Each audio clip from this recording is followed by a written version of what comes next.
Howdy folks, hope you're all having a good one, and welcome back to World of Warships with Rear Admiral Jingles. This is the British Tier 10 cruiser HMS Defence. Yes, I know it looks like a Rodney or a Nelson, an Admiral class battleship. It is in fact an imaginary cruiser.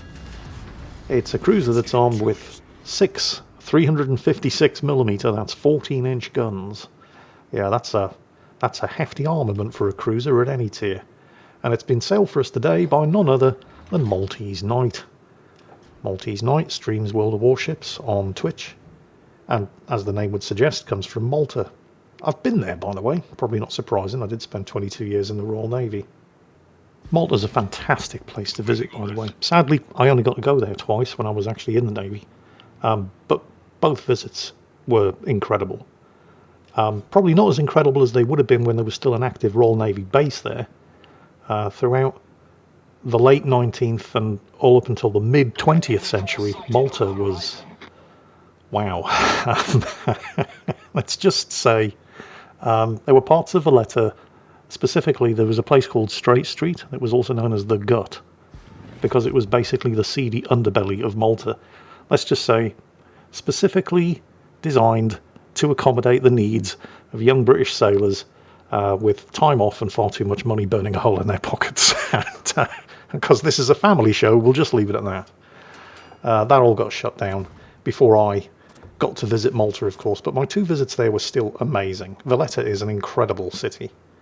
There have also been a number of high-profile movies filmed there, including Gladiator, the Ridley Scott and Russell Crowe movie.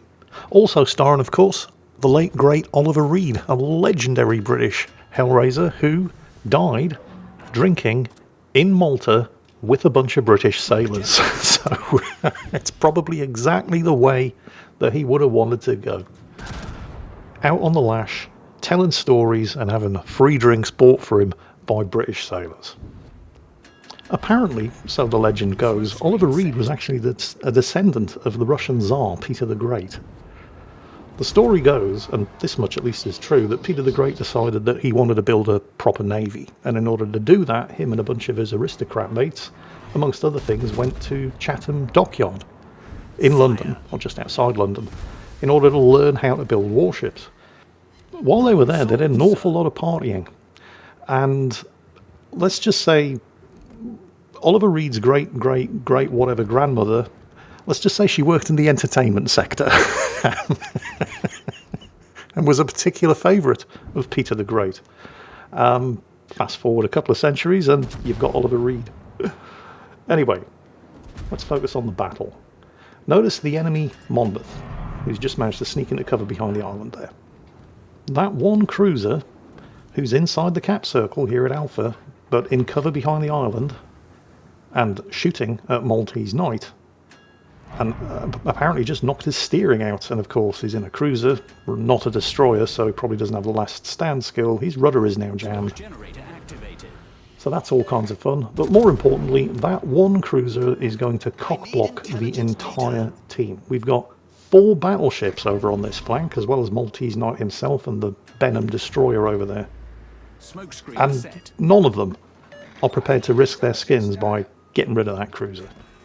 I mean, MalteseKnight's not going to do it, obviously. He's in a cruiser, not a battleship, and in order to deal with the Monmouth, he'd have to round the corner in front of a whole bunch of enemy battleships, one of which isn't actually a battleship. Oh, I forgot to mention that. The matchmaker in this battle, there is a carrier on each team, no submarines, but the enemy team have an extra carrier. There's a Louisiana, a hybrid, so the enemy team have 2 carriers, all kinds of fun.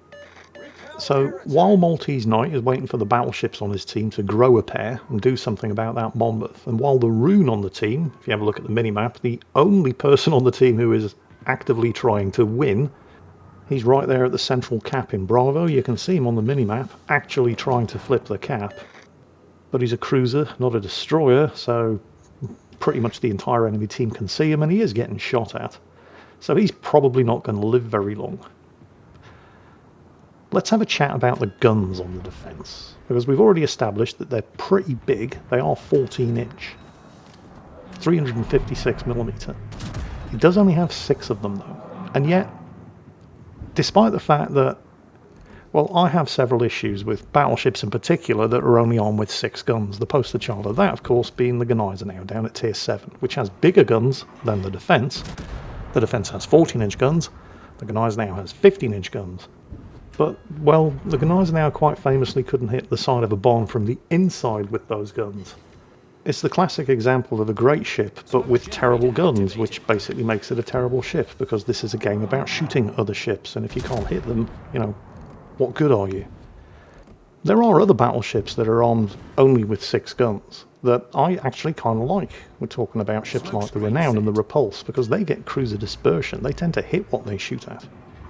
And the same is true of the Defence, because it's also a cruiser, not a battleship, despite having battleship guns. It has other advantages too to make up for the lack of overall number of gun barrels.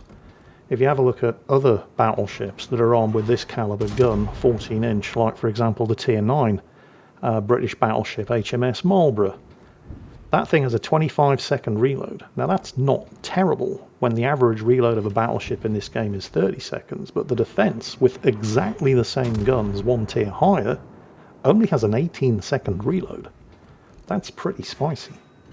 It also has a lot of hit points, it has a good heal, it's very stealthy, you can get the concealment down to 10.1 kilometers, and it comes with the smokescreen. On the downside, the armor's pretty bad. It's got a very high exposed citadel, and by cruiser standards, it's a fairly big target with a very, very exposed superstructure, which tends to catch a lot of high explosive shells, and the mediocre armor means those high explosive shells tend to do a large amount of damage. So you can understand why in a ship like this, against opposition like that, MalteseKnight isn't trying to lead the charge, especially not when there are 4 battleships over here who should be leading the charge instead of cowering behind the island. The Rune, by the way, died, because of course he did, trying to flip the central cap. The friendly Halland has been desperately trying to prevent the enemy team from holding on to the cap over at Charlie, but got himself spotted and was forced out.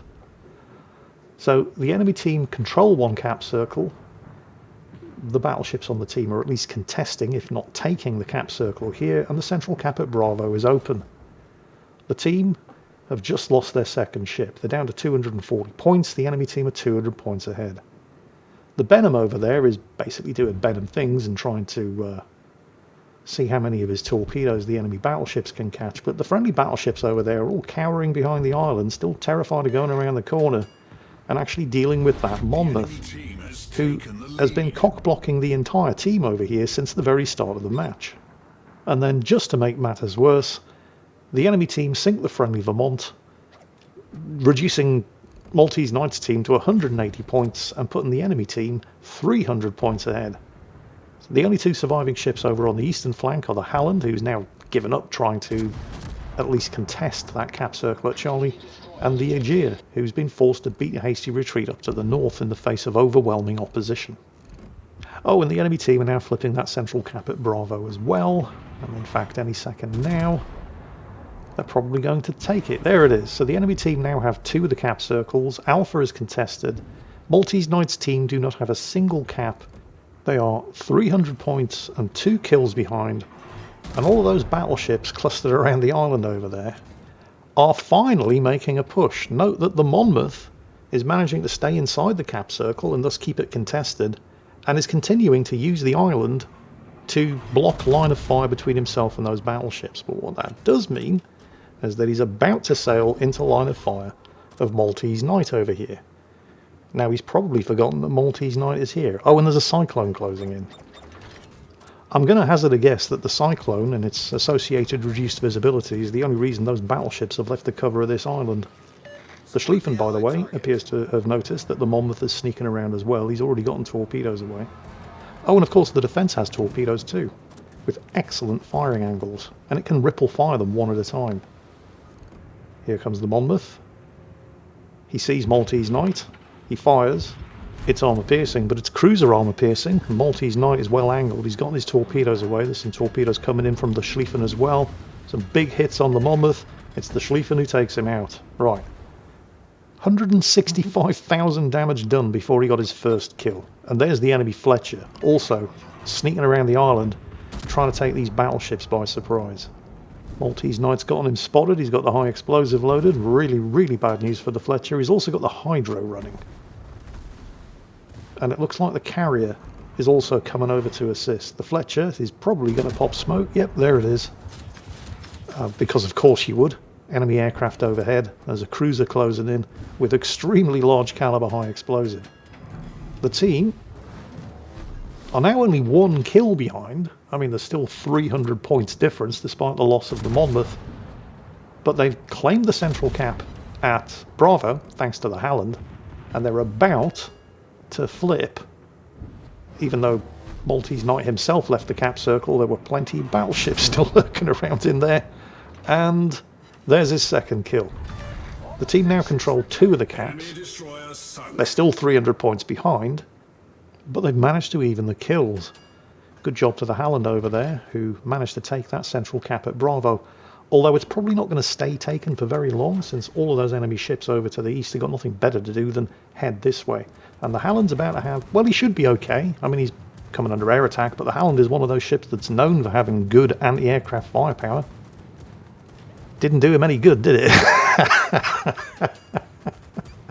Got absolutely clapped by the enemy carrier. Oh well. Now, good news, bad news situation. The Cyclone has closed in, maximum visibility has been reduced to 8 kilometers, which means you can hide quite easily. But it also means that when you do see an enemy ship, it tends to happen at uncomfortably close range. The enemy team have arrived at the central cap at Bravo. It's now being flipped back, and MalteseKnight is being radared. Now that's going to be the enemy Missouri, and that's basically who he's launched those torpedoes against, even though nobody can see him thanks to the Cyclone. He launched the torpedoes at a minimap icon rather than a visual target. MalteseKnight thought he was going to be able to take shelter in the Fletcher's smokescreen, but, well, the Missouri's radar put paid to that. Surprisingly, it looks like it's only the Missouri who's actually targeting him. Well, perhaps not surprisingly, because with the radar, the Missouri's the only one who can actually see him. Everybody else on the team will just see a minimap icon. Okay, the radar's gone. He's now, once again, undetected. The enemy team are still, oh, great. I was about to say, are still 300 points ahead. They're slightly more than 300 points ahead now, with the loss of the friendly Missouri, which means that MalteseKnight's team have now lost their only advantage. But, oh, crap, torpedoes. That's going to be the Shimakaze, isn't it? Oh, this could be a problem. Come on, go faster, go faster, go faster. The ship does have sluggish acceleration. Oh, he's going to be okay. But yes, that was MalteseKnight's team's only real advantage. While the enemy team started with effectively 2 carriers and 1 radar, and they've still got 2 carriers and 1 radar, MalteseKnight's team now have no radar and 1 carrier. They've just lost their Missouri, and I think the friendly Buffalo over on the eastern flank was the second ship to die, right after the friendly Rune, who so very bravely and yet foolishly tried to flip that central cap at Bravo. However, the team are now starting to fight back. Visibility is still down to 8 kilometers, but, well, these ships are all within 8 kilometers. The team have just managed to pull back another 2 kills. They're still 200 points behind, and this is a real dangerous situation to be in when you're in a lightly armoured cruiser at point-blank range against a couple of battleships. However, the Schlieffen is focusing on the Iowa, very nearly gets him, tried to get torpedo kills on both the Iowa and MalteseKnight by launching them from each side, missed MalteseKnight. MalteseKnight did not miss him. Broadside cruiser, 14-inch armour-piercing loaded. How do you like them armour-piercing apples? There's the kill, and the Missouri has now just run out of friends. Enemy team are still 200 points ahead though, because they still control 2 of the cap circles, and the Aegir did manage to take the Iowa down before he succumbed to his own fate. This leaves MalteseKnight in a very unfortunate position. He has to keep moving forward, because if he slows down, he's going to get caught in a crossfire between the Missouri and the Rune that's just appeared up to the north. I mean, the chances are good that that Rune is engaged in its own gunfight with a friendly Aegir up to the north, but hey, let's not take the risk. Okay, saved at the last second, just barely by the friendly carrier, who took out the Missouri. Pops the smoke screen, because, well, the Rune now has shots at him, but more worryingly, here comes the enemy. Ooh, wow, that left a mark. 3,500 health left, and you can bet the carrier's going to be back in order to defend this cap circle against him. He's got 20 seconds to go before he can get a heal off. There is good news, however, because the Aegir and the Rune just killed each other, which is a points neutral exchange, a cruiser for a cruiser. Oh crap, here comes the carrier again. But the friendly Vermont did just kill the enemy Conqueror. So they're now actually ahead on points for the first time, with only 2 enemy ships left. Unfortunately, one of them is the carrier, and here come the dive bombers. Oh, the AA on this thing is garbage, by the way. Not that it ever makes any difference anyway. Okay, he's dodged the bombs. You know, ironically enough, I think MalteseKnight was the guy that came up with the just dodge meme. Back at the start of the carrier rework, when everybody was saying, how are we supposed to defend ourselves against carriers? And Wargaming said, well, just dodge. And he did just dodge. And now, bingo, there it goes. He's taken out the USS, and that just leaves the Shimakaze. The team are finally ahead on points. Look at what it took to put this team ahead on points in this match. They basically had to wipe out almost the entire enemy team before they got there. MalteseKnight, with more than 150,000 damage done before he got his first kill, because why the hell should a large, badly armoured with an exposed Citadel cruiser be expected to lead the charge when you've got 4 perfectly good battleships cowering behind an island refusing to do it? Nearly 300,000 damage done, and not good enough for a Kraken Unleashed. I mean, you could argue that he probably should have gotten the kill against the Monmouth, but the Schlieffen ninjaed it at the last second. Well, I say ninjaed. It doesn't matter who gets the kills as long as the enemy ships die. We should at least be grateful that the Schlieffen was paying enough attention to realise that the Monmouth was there and assist in killing him before he could do any more damage to MalteseKnight, because if he hadn't, it's likely that MalteseKnight might not have survived that encounter with the enemy Schlieffen, the enemy Missouri, and the enemy carrier. So it's all good. It's just a shame that nearly 300,000 damage isn't good enough for a Kraken Unleashed, although the fact that the team are even winning is, given how disastrously bad the start of the match was. Yeah, you've always got to look on the bright side, I suppose. Every cloud has a silver lining. There goes the Shimakaze, taken out by the Eagle. That is one of the most unlikely victories I can remember seeing in quite some time, and it absolutely would not have happened if not for MalteseKnight in the British Tier 10 cruiser HMS Defence. If you'd like to see more, I'm entirely happy to put a link to his Twitch channel down below in the video description. In the meantime, I hope you've enjoyed this performance, and as always, take care, and I'll catch you next time.